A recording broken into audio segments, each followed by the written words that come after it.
कोपरगाव शहरात शनिवारी भक्ती, आस्था आणि निषेधाचा संगम पाहायला मिळाला.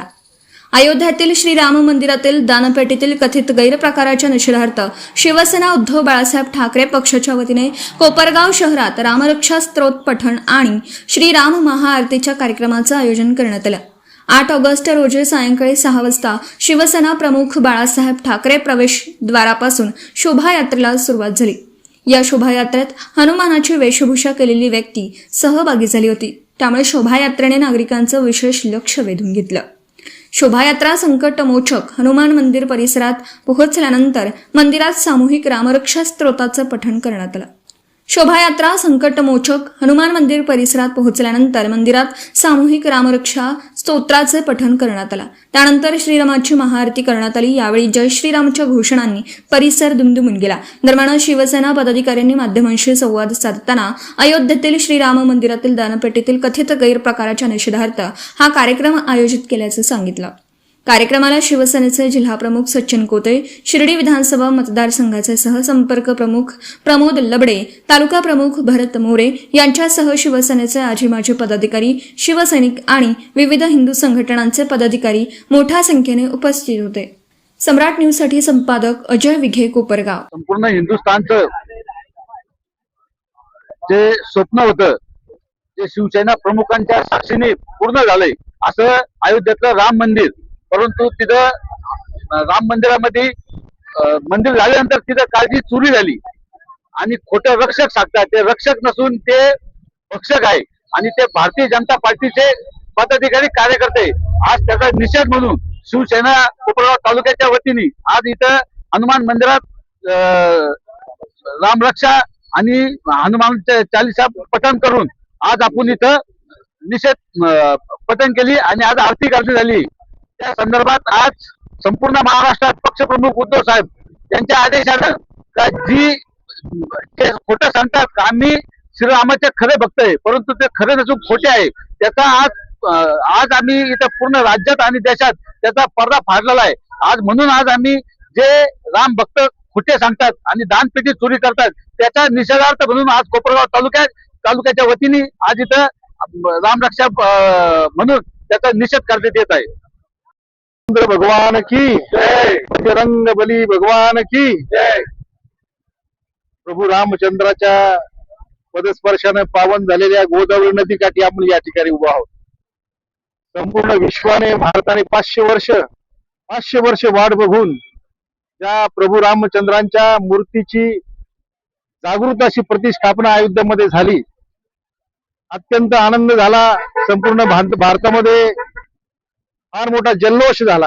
प्रत्येक प्रभू रामचंद्र प्रेमीच्या मनामध्ये एक वेगळ्या प्रकारची भावना झाली आणि लाखो भाविक रात्रंदिवस 24 तास नाही 48 तास उभे राहून प्रभू रामचंद्राच्या रामलल्लाच्या दर्शनासाठी त्या ठिकाणी जात होते. पण दुर्दैव या भारतभूमीचं दुर्दैव आपलं, ज्यांनी स्थापना केली त्यांनी रक्षक ठेवले, त्यांनी सेवेकरी ठेवले. अहो, यांनी रामलल्लाच्या खिशातून तिजोरीतून जवळजवळ 200 ते 250 रुपयाची चोरी केली. त्याच्यामध्ये छोटी कर्णफुले असतील, भरत भाऊंनी सांगितलं मगाशी, पादत्राणे असे आमचे पक्ष प्रमुखांनी जवळजवळ 1000 जवळजवळ 100 क्विंटल चांदीचे पादत्राणे दिले होते. त्याला आपण काय म्हणतो, परंतु दुर्दैव असं ही चोरी झाली. परंतु या देशाचं दुर्दैव, प्रत्येक माणसाचं दुर्दैव, त्यांच्यावर साधी सुद्धा तुम्ही दाखल चौकशी करताय, तुम्ही चौकशा करताय. अरे ज्याला 12,000 रुपये पगार तो 70 लाख रुपयाच्या बंगल्यामध्ये राहतो, तो 1 कोटीच्या फिरतो.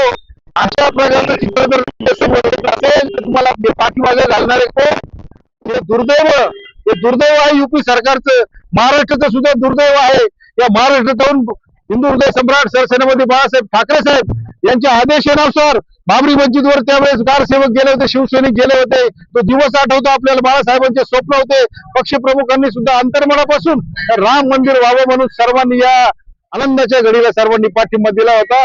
या गोष्टीला काय म्हणावं लागेल, ही फार मोठी चोरी, हा दरोडा प्रत्येकाच्या मनात झालेला आहे, प्रत्येकाचा झालेला आहे, प्रत्येकाचा खिशाचा झालेला आहे. त्याचा निषेध करण्यासाठी कोपरगाव शिवसेनेच्या वतीने आम्ही सर्व पदाधिकारी या ठिकाणी आलेलो आहोत. या ठिकाणी आमचे जिल्हा प्रमुख आहेत, आमचे मार्कंडे साहेब आहेत, राजूबाई शेख आहेत, हे तालुका प्रमुख संजय दंडवत, सगळे पदाधिकारी आहोत, सर्व शिवसैनिक आहोत, माहिती कुलकर्णी आहेत, ही सगळी माणसं निश्चित करण्या ठिकाणी या ठिकाणी आलेलो आहोत.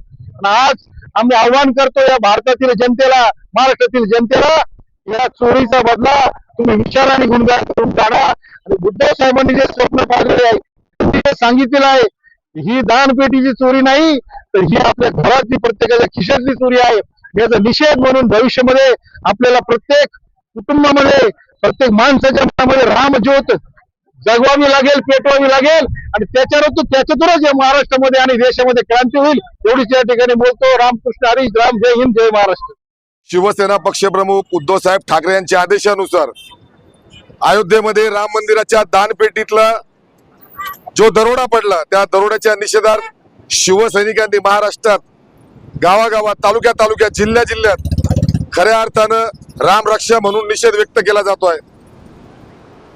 ज्या सत्ताधाऱ्यांनी रामलल्लाला करंगडी पकडून अयोध्येमध्ये आणलं, रामलल्लाला त्या ठिकाणी बसवलं, पण त्याच रामलल्लाच्या दानपेटीमध्ये दरोडा टाकण्याचं काम या सत्ताधाऱ्यांनी केलं. खऱ्या अर्थाने जर विचार केला, त्याच दानपेटीतला पैसा जे छोटे छोटे प्रादेशिक पक्ष असतात, ते आपल्या मातीचा आवाज केंद्रापर्यंत पोहोचवण्यासाठी ते छोटे छोटे प्रादेशिक पक्ष काम करत असतात.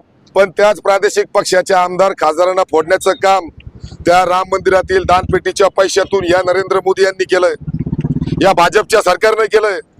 पण आम्ही आज या रामरक्षा म्हणून आम्ही जो निषेध व्यक्त करतोय, त्या निषेधानंतर आमचं एवढंच म्हणणं आहे, नरेंद्र मोदी राजीनामा द्या. या महायुती सरकारने राजीनामा द्यायला पाहिजे. महाराष्ट्रामध्ये फडणवीस, तुमचा सुद्धा नैतिक अधिकार नाही मुख्यमंत्री पदावर राहण्याचा. अहो, ज्या 6 गद्दारांना शिवसेनेच्या नावावर उद्धव साहेबांचं बॅनर लावून मशाल या चिन्हावर निवडून आलेत, आणि त्याच आमच्या गद्दार 6 खासदारांना आज नरेंद्र मोदी संघ नाश्ता करायला वेळ देत आहेत. अहो, नरेंद्र मोदी साहेब जंतर मंतरवर लाखो करोडो विद्यार्थी 1.5 महिना त्या ठिकाणी उपोषण करून आपल्या मागण्या मान्य करण्यासाठी उपोषण करत होते. त्या ठिकाणी नरेंद्र मोदी साहेब आपल्याला वेळ मिळाला नाही, त्यांच्यावर तुम्ही लाट्या काट्या चालवल्या. आणि आज जे आमच्यातून गद्दार आले, त्या गद्दारांसंग नाश्ता करायला तुमच्याकडे वेळ आहे, आणि ह्याच गद्दारांना तुम्ही राम मंदिरातल्या दानपेटीतल्या पैशानं फोडलेलं आहे, असा आमचा आरोप आहे. ठिकठिकाणी असे निषेध व्यक्त होताच आहे, पण आमची प्रमुख मागणी आहे, या भाजप सरकारने राजीनामा द्यावा आणि लवकरात लवकर आता मध्यवर्ती निवडणुका लागल्या पाहिजे. जेवढे भारतातले राम भक्त आहेत, मी राम भक्तांना सगळ्यांना आव्हान करतो, आता कुठे गेला तुमच्या अंगातली राम भक्ती? याच लोकांनी रामाच्या दानपेटीवर डल्ला मारला. आता यांना मतपेटीमधून आपल्याला हद्दपार करायचंय, लक्षात ठेवा.